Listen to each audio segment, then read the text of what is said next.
So, will the West's assistance be enough? Senator Chris Murphy is in the Bosnian capital Sarajevo with a message to remain, unified in the face of Russian aggression. And he is joining me now. Senator Murphy, welcome back to our program.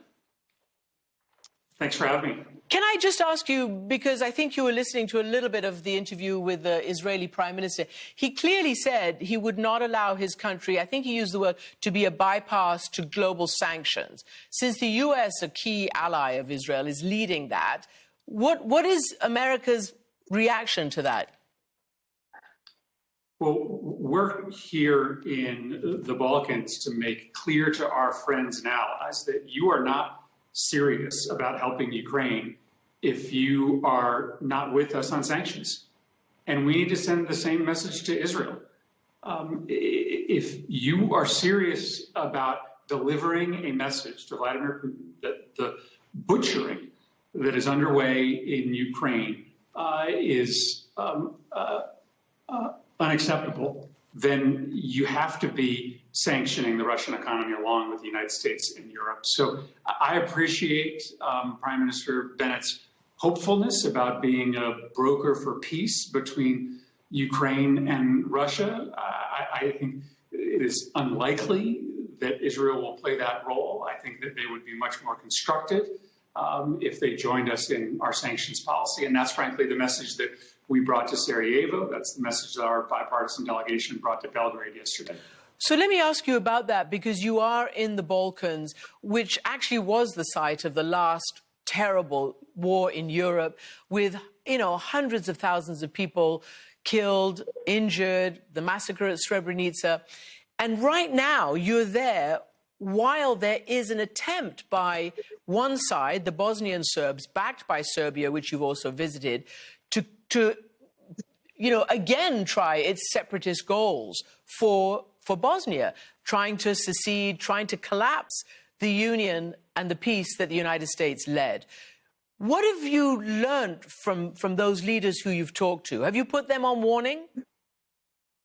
Well, this is a very worrying time for Bosnia. And I know that the world's attention rightly is focused on Ukraine right now, but as Putin gets backed into a corner, he is going to look for other places to try to score victories. And one of them may be Bosnia.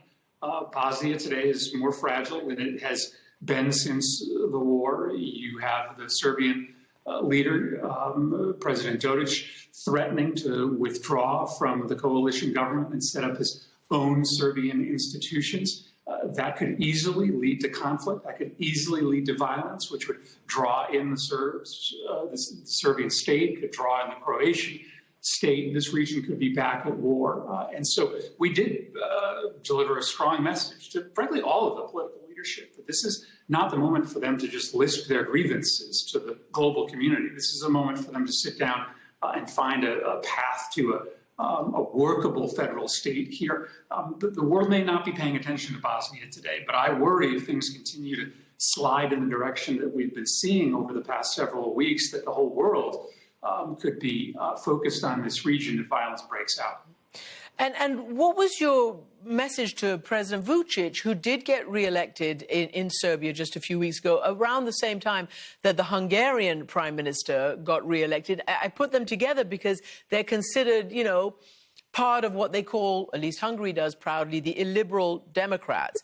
And they, they have played a pretty much on-the-fence game in regards to Russia, Ukraine, sanctions, etc.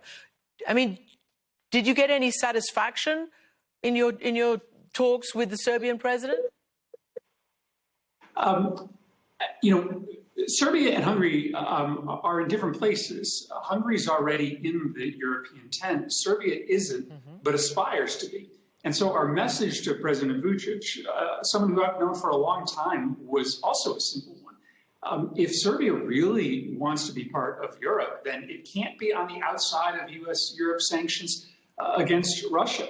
If it continues this outlier status, trying to play a game of neutrality, there isn't going to be an invitation from Europe. So I really do believe that President Vučić wants his legacy to be the integration of Serbia into the European Union. But our message to him was the only way that happens is if Serbia joins us in our sanctions against Russia. And I can't tell you he made any commitments, but we had a really good and candid dialogue. At least they heard what the U.S. had to say. Let me ask you now about the battlefield. Obviously, we all know that Russia has now got a second offensive, and it's ramped up and it started, heavily shelling the eastern Donbass region. Apparently, Americans assess, the U.S. intelligence and government, that so far they've made no appreciable gains, Russia, in this second offensive. But the window is tightening and the battlefield is shifting. How do you assess Ukraine's possibility to hold out as this battlefield moves and shifts in its character? I think we are entering the decisive moments of this war. It is absolutely extraordinary that we have arrived at this moment. I mean, we need to remember that just a month ago, the estimates were that Kyiv would be overrun in a matter of days. Now we are talking about a heroic stand and Russian ambitions being dramatically pared back. I was glad to see the Biden administration step forward with another nearly $1 billion aid package. I expect that Congress will be ready to authorize additional aid when we return to Washington next week. I think this is the moment for the United States and Europe to deliver to Ukraine what it needs to be able to win these key battles. Okay, so that's I mean, you just said it, what it takes to win. They believe now, and in all my interviews with their officials and with others, they need things that they're not getting, not enough tanks. The Germans have just said they don't believe in sending that kind of stuff, and most definitely no combat aircraft, which they say they most definitely need. Is there any way to supply that without, what you all don't want to do, which is a deeper NATO involvement face-to-face? Well, I think you've seen the Biden administration's commitment dramatically increase to Ukraine as time has gone on. In this latest package of assistance is included air assets like helicopters. I think there is just a practical limit to how much we can deliver at one given time. And so I understand that President Zelensky's job is to ask for the moon and the stars. He wouldn't be doing his job as president if he wasn't asking for more than he can get. But there is, I think, simply a practical limitation to how much we can authorize and deliver at any one time. But I'm certainly open to any request that President Zelensky makes. It just isn't simple to get all this equipment into Ukraine, get folks trained up on it in time for it to be relevant on the battle space. Okay, so I understand the time and all of that, but they say they need combat aircraft, and I'm not just saying Zelensky. I talked to their defense intelligence chief and others in the military sphere. They need them not just to get Russia's out of the air, but also to target those Russian forces inside Ukraine that are laying waste to civilians and civilian infrastructure. And I'm just wondering whether you would be prepared to authorize that or to entertain that need and that necessity.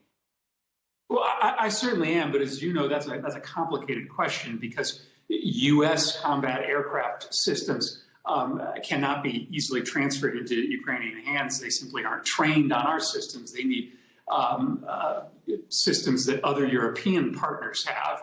And so that is a more complicated dynamic that frankly involves more commitments from the Europeans than it does from the United States. So I'm certainly willing to entertain that kind of transfer. It ultimately is, though, a transfer more likely to come from a European nation than it is from the U.S. Yeah, I mean, I guess I asked because actually a European nation did offer their compatible aircraft, and that was turned down by the U.S. You remember the Polish MiGs.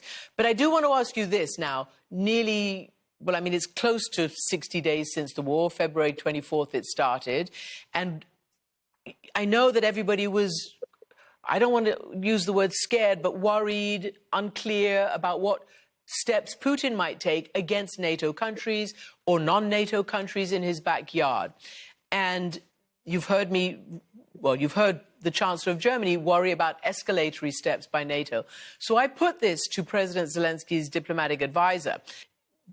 Should one still be worried about what Putin might do beyond the Ukrainian battlefield? This is what he said to me.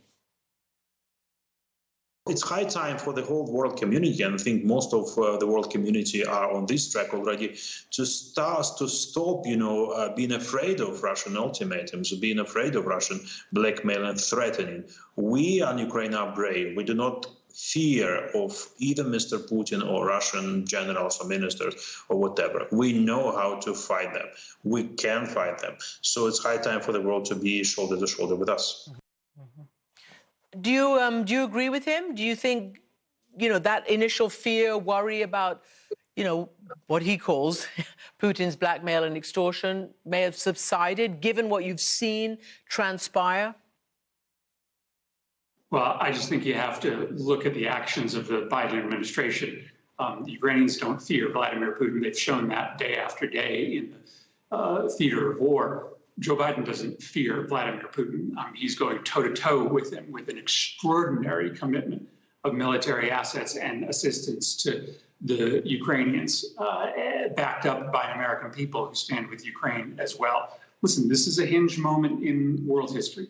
If Vladimir Putin gets away with the appropriation of a neighboring country without a contest, without a fight, then it is a message to other dictators and autocrats all around the world to try the same in their neighborhoods. So I think Joe Biden has shown that he was the right president for the moment, that he has had the mettle and the courage to stand up to Vladimir Putin. And I think you'll continue to see remarkable commitments of American resources to the Ukrainian fight.